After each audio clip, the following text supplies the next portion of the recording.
Jai Hind everyone. In this video we will talk about PSF Air Wing and Engineering Vacancy 2024 notification.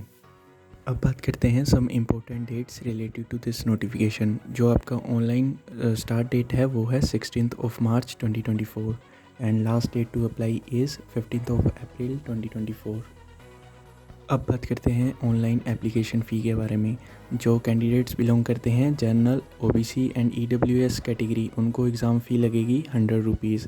And जो candidates belong करते हैं SC, ST, ESM and female, उनको exam फ़ी एकदम नील है। And जो आपका mode of payment है वो ऑनलाइन होगा।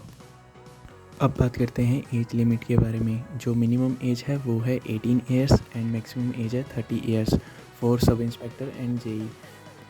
एंड अगर हम हेड कांस्टेबल की बात करें तो उनकी मैक्सिमम एज होनी चाहिए 25 ईयर्स। ये हम बात कर रहे हैं अनरिजर्व्ड कैटेगरी के कैंडिडेट्स के लिए। एंड आपको एज रिलैक्सेशन दी जाएगी एज़ पर गवर्नमेंट रूल्स। जो आपका सिलेक्शन प्रोसेस है वो 4 स्टेजेस में डिवाइडेड है। सबसे पहले आपका होगा रिटन एग्जामिनेशन, देन उसके बाद आपका होगा फिज़िकल टेस्ट, देन उसके बाद आपका होगा document verification followed by medical examination.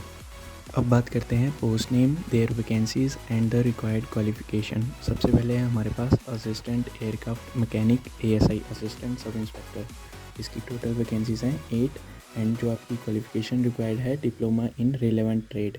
फिर उसके बाद आता है assistant radio mechanic, assistant sub inspector, जिसकी टोटल वैकेंसीज हैं 11 एंड क्वालिफिकेशन रिक्वायर्ड है डिप्लोमा इन रिलेवेंट ट्रेड।